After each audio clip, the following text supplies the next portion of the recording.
En la mañana de otoño del 15 de octubre de 2019, Andrés Martín, de 32 años, salió de su apartamento en Gijón y se dirigió hacia las montañas de Asturias.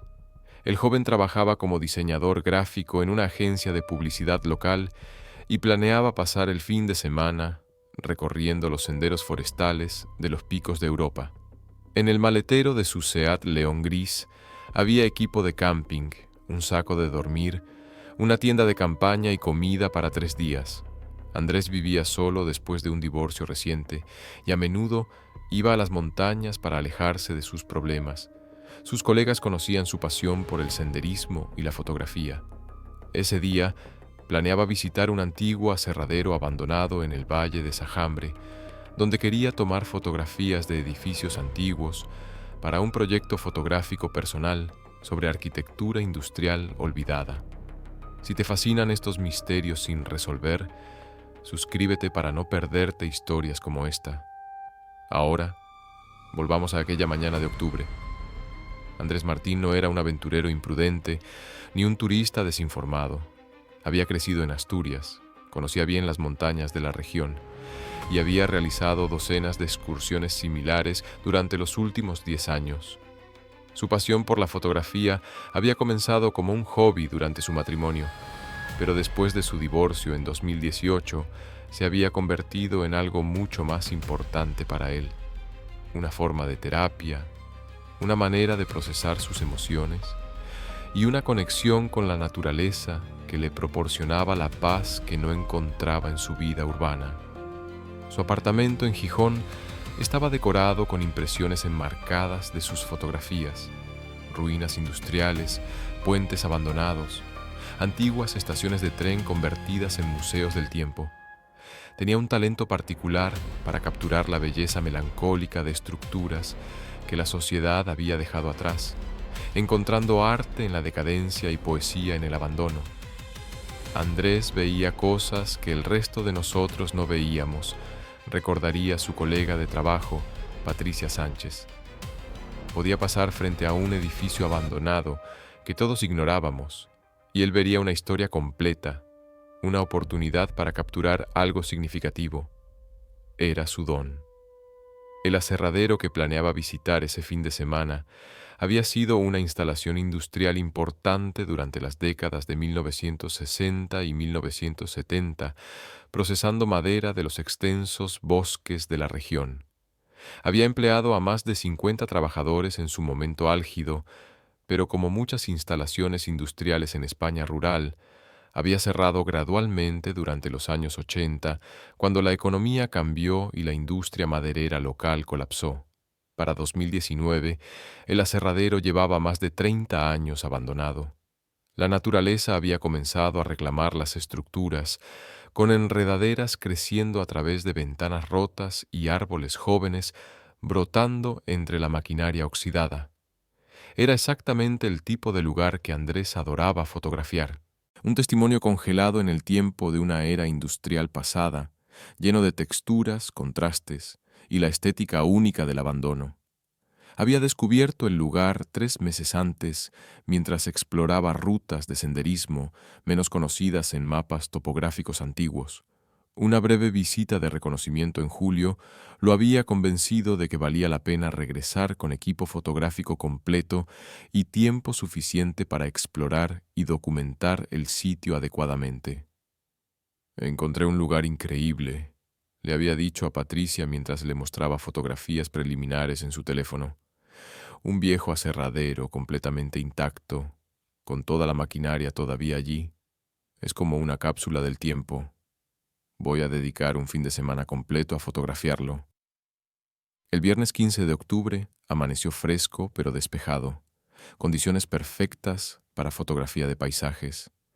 Andrés había empacado meticulosamente su equipo: 2 cámaras digitales profesionales, múltiples lentes, trípode, filtros, baterías de repuesto y todo lo necesario para 3 días de trabajo fotográfico serio. También llevaba equipo de camping estándar, un mapa topográfico detallado, GPS, linterna y su teléfono móvil completamente cargado. Salió de Gijón alrededor de las 8:30 de la mañana, conduciendo hacia el sur por la carretera que serpentea hacia las montañas. Su plan era llegar al área del aserradero alrededor de las 11 a.m., establecer un campamento base cerca y pasar el resto del viernes y todo el sábado fotografiando. Planeaba regresar a Gijón el domingo por la tarde. Antes de salir, Andrés había publicado en su cuenta de Instagram que tenía aproximadamente 3.000 seguidores interesados en su fotografía de arquitectura abandonada. Rumbo a un proyecto nuevo, aserradero del siglo XX en Los Picos, promete ser épico, ni fotografía industrial, ni na Asturias, eva arquitectura abandonada.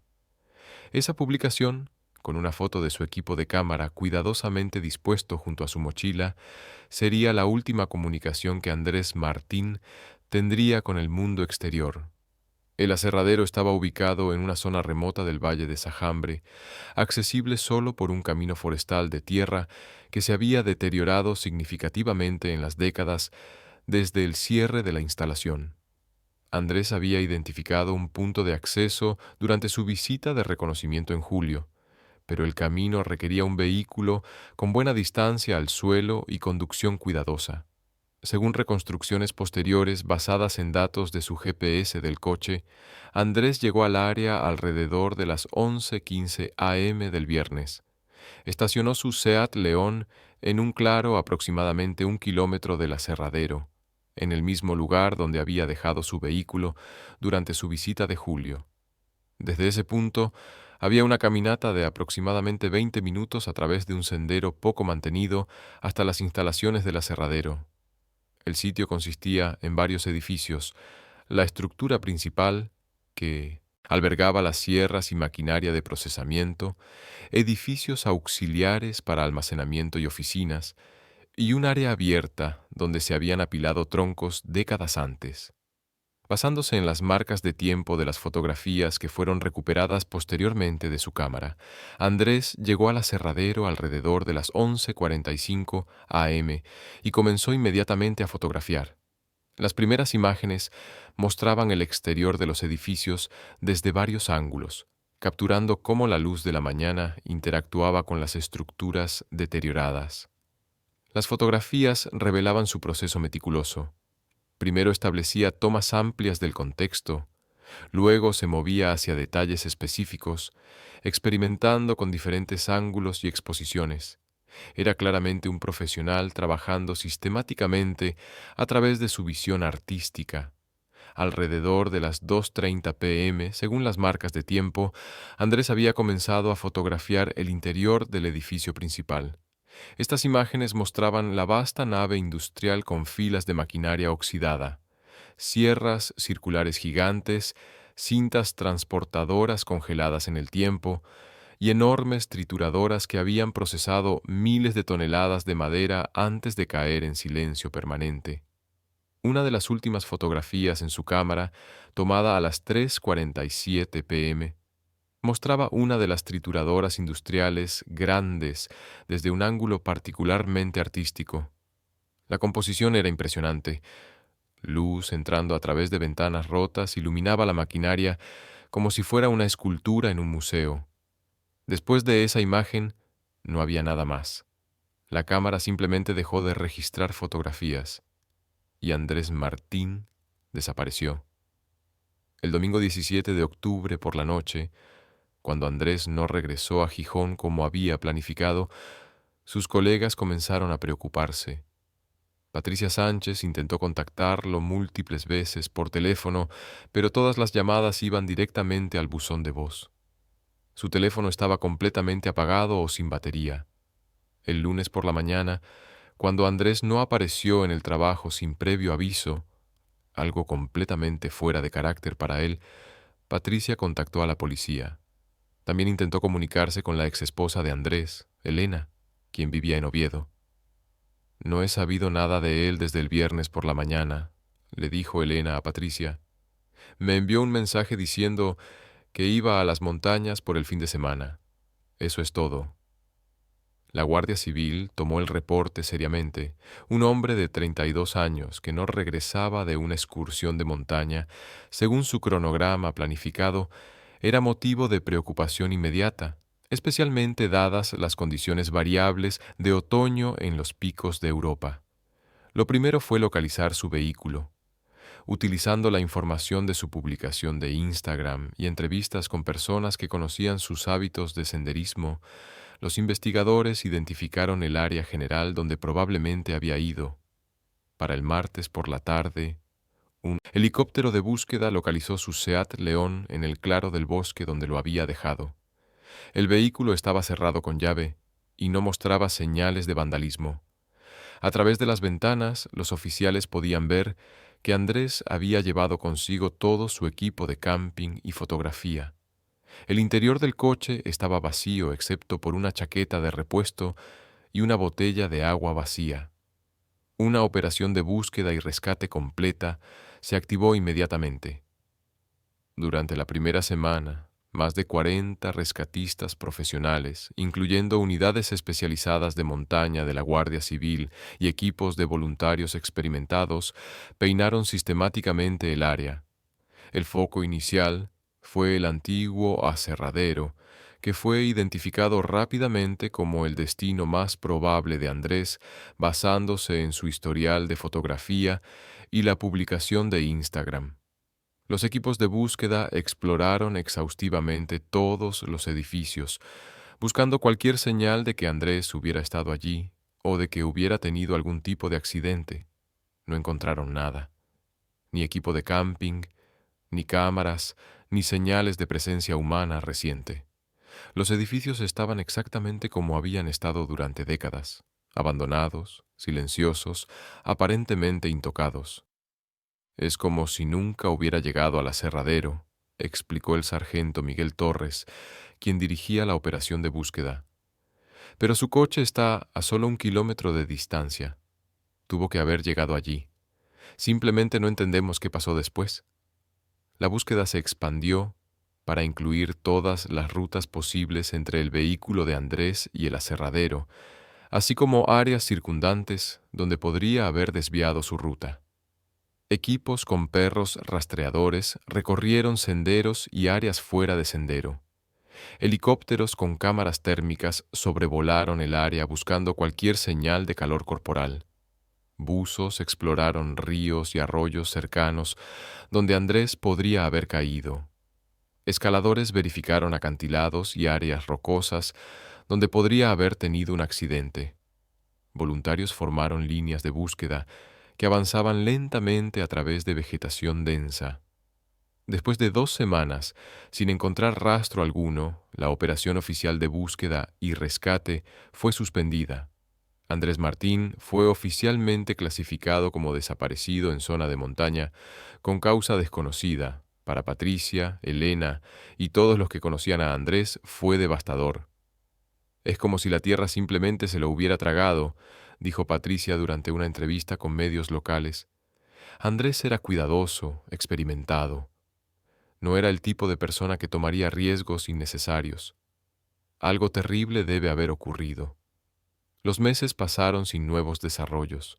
La historia apareció ocasionalmente en los medios locales asturianos, especialmente en aniversarios de su desaparición, pero gradualmente desapareció de la atención pública. El caso permaneció oficialmente abierto, pero sin investigación activa. Elena mantuvo la habitación de Andrés en su antigua casa familiar exactamente como él la había dejado, incapaz de aceptar que realmente había desaparecido para siempre. Patricia organizó una exposición memorial de las fotografías de Andrés en una galería de Gijón, mostrando su trabajo y manteniendo viva su memoria. Pero nadie tenía respuestas reales sobre qué le había ocurrido. Había simplemente desaparecido, dejando atrás solo un coche estacionado y preguntas sin respuesta. Y entonces, exactamente 1 año y 3 semanas después de su desaparición, la verdad horrible comenzó a emerger de la manera más inesperada y macabra imaginable. En noviembre de 2020, una empresa de gestión de residuos industriales de Oviedo había ganado un contrato del gobierno regional para comenzar el desmantelamiento de instalaciones industriales abandonadas en toda Asturias. El proyecto era parte de una iniciativa más amplia de limpieza ambiental y reutilización de terrenos. El antiguo aserradero en el valle de Sajambre estaba en la lista de sitios programados para desmantelamiento. El 3 de noviembre, un equipo de 5 trabajadores llegó al sitio para comenzar el proceso de inventariar la maquinaria y planificar su remoción segura. El capataz del equipo era Ramón Iglesias, un veterano de 52 años con más de 30 años de experiencia en demolición industrial.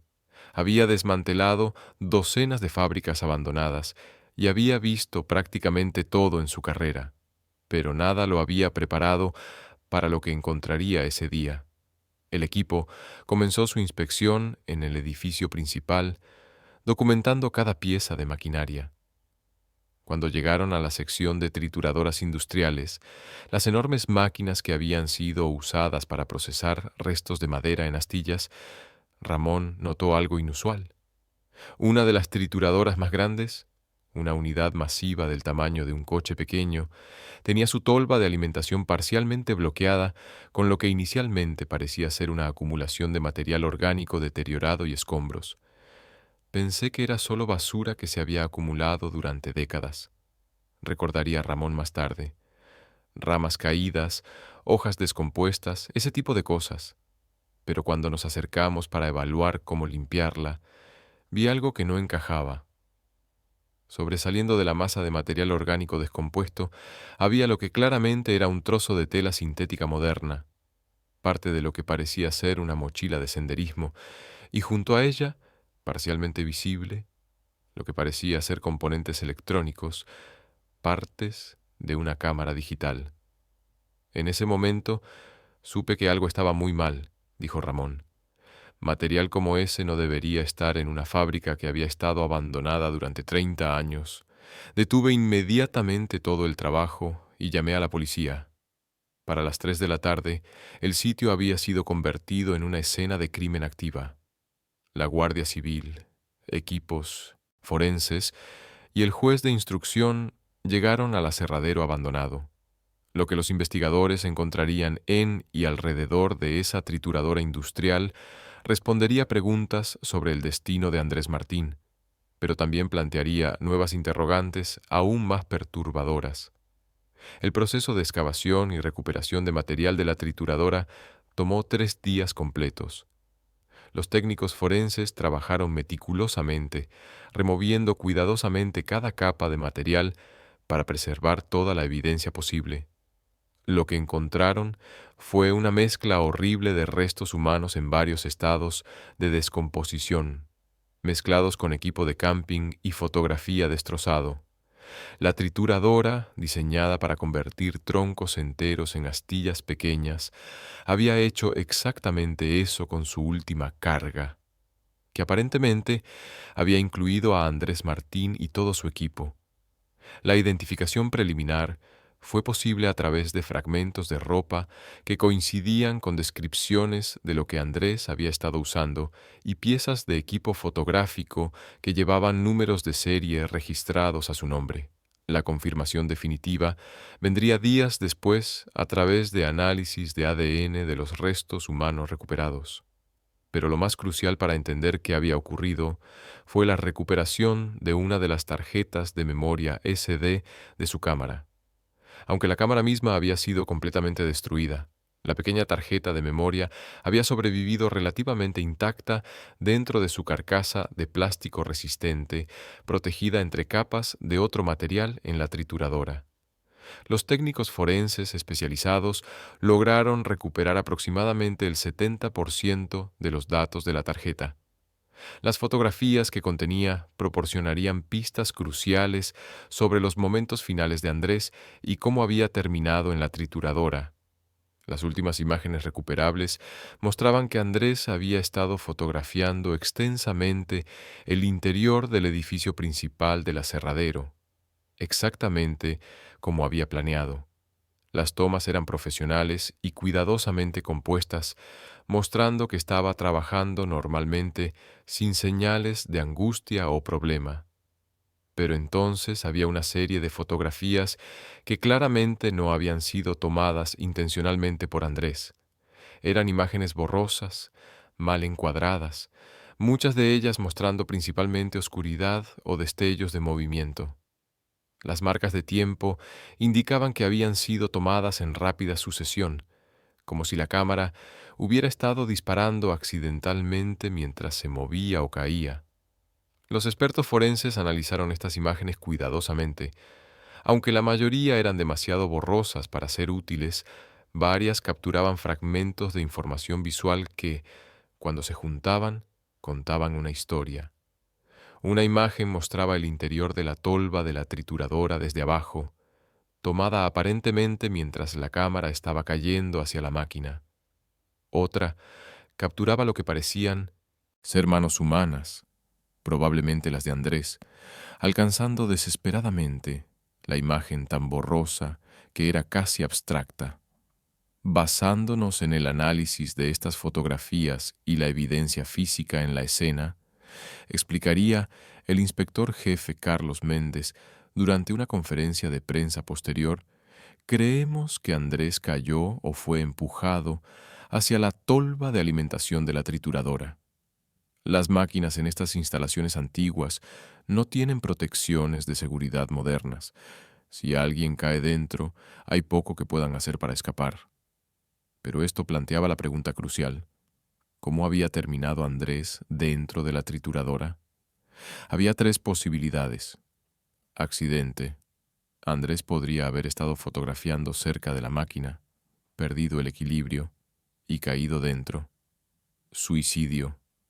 Dado su divorcio reciente y el hecho de que a menudo usaba la montaña como escape emocional, algunos especularon que podría haber sido intencional. Homicidio. Alguien más podría haber estado presente y haber empujado a Andrés hacia la máquina. Los investigadores se enfocaron intensamente en determinar cuál de estas posibilidades era correcta. La respuesta vendría de un análisis más profundo de la escena y, sorprendentemente, de evidencia digital que nadie había anticipado. Al examinar meticulosamente el área alrededor de la trituradora, los técnicos forenses encontraron marcas de arrastre en el suelo polvoriento. Los patrones indicaban que algo o alguien había sido arrastrado o había luchado en el área inmediatamente antes de caer en la máquina. También encontraron algo más: una segunda tarjeta de memoria SD, esta de una cámara diferente, escondida en una grieta en la pared cerca de la máquina. No pertenecía a Andrés. Era un modelo diferente, más antiguo.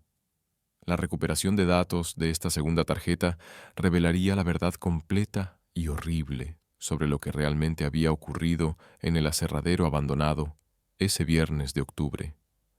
Las fotografías en la segunda tarjeta habían sido tomadas durante varios meses, documentando múltiples visitas al aserradero abandonado. No eran fotografías artísticas como las de Andrés. Eran imágenes crudas, a menudo borrosas, que mostraban el interior de los edificios desde ángulos extraños. Pero lo más inquietante era que varias de las fotografías mostraban claramente a Andrés, tomadas sin su conocimiento mientras él estaba fotografiando el sitio. Alguien lo había estado observando y documentando su presencia. Las marcas de tiempo en estas fotografías de vigilancia correspondían exactamente con la tarde del 15 de octubre de 2019, el día que Andrés desapareció. La última imagen en la tarjeta mostraba a Andrés cerca de la trituradora, fotografiando la máquina desde un ángulo artístico. Detrás de él, apenas visible en el borde del encuadre, estaba la sombra de otra persona acercándose. Los metadatos de la cámara proporcionaron información adicional crucial. La cámara que había tomado estas fotografías era un modelo Canon específico que había sido reportado robado 3 años antes en un robo en Oviedo. El reporte policial de ese robo incluía el número de serie de la cámara, que coincidía exactamente con los metadatos de la tarjeta de memoria. La investigación tomó un giro completamente nuevo. Ya no estaban solo investigando la muerte de Andrés Martín. Estaban investigando un homicidio premeditado cometido por alguien que había estado usando el aserradero abandonado como escondite y que había visto a Andrés como una amenaza. Los investigadores comenzaron a buscar en bases de datos de personas con conexiones al área que pudieran tener antecedentes violentos. También expandieron la búsqueda para incluir a cualquiera que pudiera haber estado ocupando ilegalmente las instalaciones abandonadas. La respuesta llegó de una fuente inesperada. Un trabajador social en Oviedo, al ver reportes de noticias sobre el caso, contactó a la policía con información sobre uno de sus clientes. Tomás Riera, un hombre de 47 años con historial de enfermedad mental y múltiples arrestos previos por robo y asalto. Tomás me había mencionado que a veces se quedaba en la montaña, cuando las cosas se ponían difíciles en la ciudad, explicó la trabajadora social. Nunca especificó dónde exactamente, pero mencionó una vieja fábrica donde nadie lo molestaba. Cuando vi las noticias sobre el aserradero, inmediatamente pensé que podría estar hablando del mismo lugar.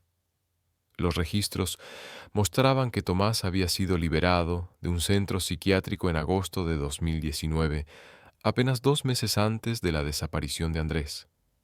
Había estado viviendo en las calles de Oviedo, con períodos ocasionales en refugios para personas sin hogar. Cuando los detectives revisaron el robo de cámara de 3 años antes, descubrieron que había ocurrido en el mismo barrio donde Tomás había estado viviendo en ese momento. Aunque nunca había sido arrestado por ese robo específico, ahora se convertía en un sospechoso principal. El 18 de noviembre de 2020, exactamente 2 semanas después del descubrimiento en el aserradero, Tomás Riera fue localizado en un refugio para personas sin hogar en Oviedo y arrestado para interrogatorio. Inicialmente negó cualquier conocimiento del aserradero o de Andrés Martín, pero cuando los investigadores le mostraron algunas de las fotografías de la tarjeta de memoria, imágenes que claramente habían sido tomadas desde puntos estratégicos dentro de los edificios abandonados, su compostura comenzó a desmoronarse. «Ese lugar era mío», finalmente dijo, su voz subiendo de volumen. «Era mi hogar. Nadie tenía derecho a estar allí. Nadie tenía derecho a tomar fotografías de mi hogar». Durante las siguientes horas, Tomás proporcionó una confesión completa que revelaría exactamente qué había ocurrido ese viernes de octubre. Según su relato, Tomás había estado viviendo intermitentemente en el aserradero abandonado durante casi 2 años, usando uno de los edificios auxiliares como refugio. Había establecido un campamento rudimentario con pertenencias robadas o encontradas y consideraba el lugar como su territorio personal. Cuando Andrés había hecho su visita de reconocimiento en julio, Tomás lo había visto, pero se había escondido, observando al fotógrafo desde la distancia. Después de que Andrés se fuera, Tomás se había obsesionado con la idea de que intrusos estaban descubriendo su refugio secreto. El 15 de octubre, cuando Andrés regresó con equipo completo para su proyecto fotográfico, Tomás lo había estado observando durante horas, siguiéndolo sigilosamente mientras el fotógrafo trabajaba, tomando sus propias fotografías de vigilancia. Estaba documentando la invasión, explicó Tomás, su lógica claramente distorsionada por su enfermedad mental. Necesitaba pruebas de que estaban tratando de robar mi hogar. La confrontación había ocurrido cerca de la trituradora industrial. Según Tomás, había confrontado a Andrés, exigiéndole que se fuera inmediatamente. Andrés, sorprendido y probablemente asustado por el encuentro con un extraño agresivo en un lugar aislado, había tratado de calmarlo. Me dijo que solo estaba tomando fotografías, que no sabía que alguien vivía allí, continuó Tomás. Pero era mentira. Todos mienten. Todos tratan de robarte lo que tienes. La situación había escalado. En algún momento, según la versión de Tomás, que nunca fue completamente clara o consistente, hubo un forcejeo físico. Andrés, tratando de alejarse, había retrocedido hacia la trituradora. Se cayó, insistió Tomás. Solo se cayó. Yo no lo empujé. Se tropezó y cayó hacia atrás en la máquina. Pero la evidencia forense contradecía esta versión. las marcas de arrastre, las heridas defensivas encontradas en los restos de Andrés y el análisis de las fotografías accidentales sugerían que había habido una lucha más violenta de lo que Tomás admitía. Lo más perturbador de todo era lo que Tomás admitió haber hecho después. En lugar de intentar ayudar a Andrés o buscar ayuda, simplemente se había ido, dejando el cuerpo en la trituradora. Había tomado el equipo de camping de Andrés y lo había escondido en varias partes del bosque circundante, dispersando la evidencia. No podía dejar que encontraran el cuerpo allí, explicó. Habrían investigado el lugar, habrían descubierto mi hogar. Tenía que proteger mi territorio. Durante las siguientes semanas, Tomás había regresado al aserradero varias veces, monitoreando si las autoridades estaban buscando allí. Cuando los equipos de búsqueda y rescate habían revisado los edificios, él se había escondido en el bosque, observando, esperando que se fueran. Después de que terminara la búsqueda oficial, había continuado usando el aserradero como refugio ocasional, viviendo a metros de donde los restos de 1900 Andrés permanecían ocultos en la trituradora. El juicio de Tomás Riera comenzó en junio de 2021. Su abogado defensor argumentó que su enfermedad mental severa lo había hecho incapaz de entender la naturaleza de sus acciones.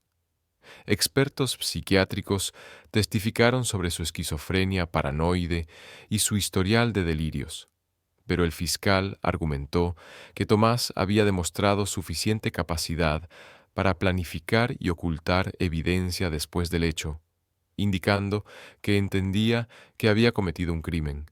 Las fotografías de vigilancia que había tomado, el ocultamiento del equipo de Andrés y su comportamiento en las semanas posteriores sugerían premeditación y conciencia de culpabilidad. El 15 de septiembre de 2021, Tomás Riera fue declarado culpable de homicidio con circunstancias atenuantes debido a su enfermedad mental.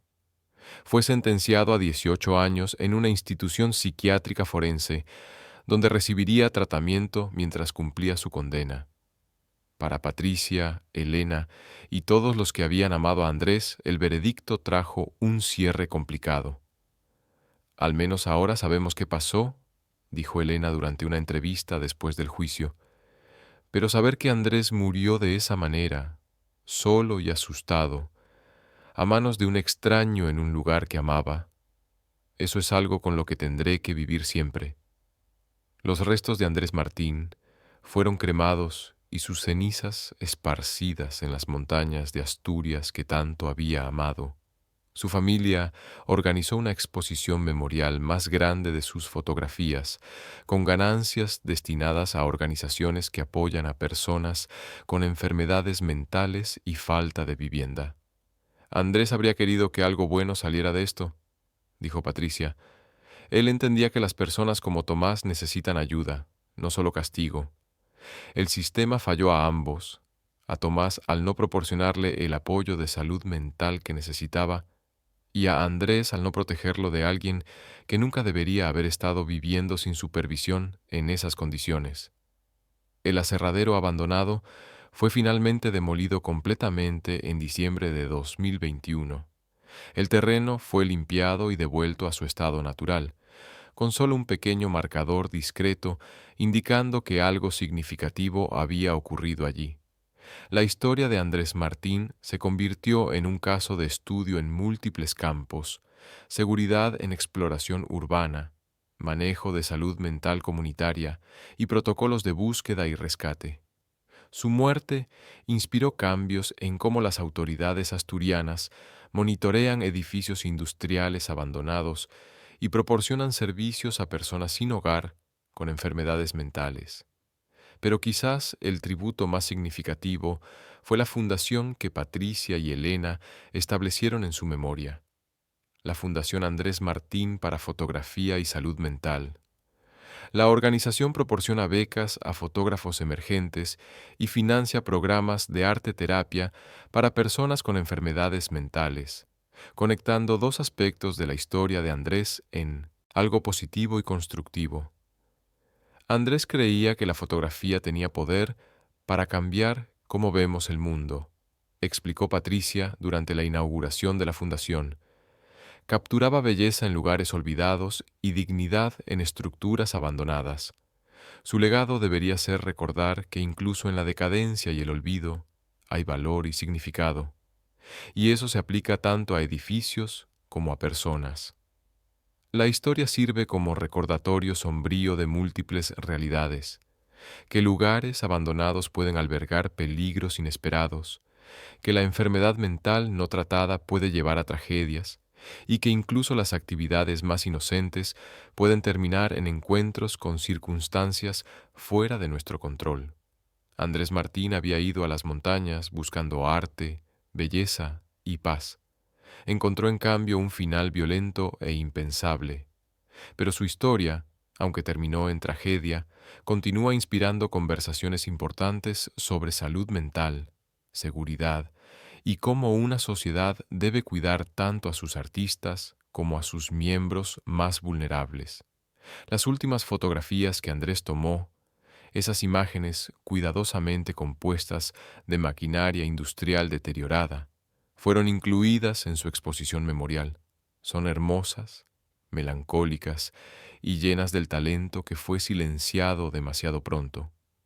Miran hacia atrás a los visitantes como un recordatorio de que detrás de cada persona desaparecida hay una vida completa, llena de pasión, creatividad y conexiones humanas que fueron interrumpidas abruptamente.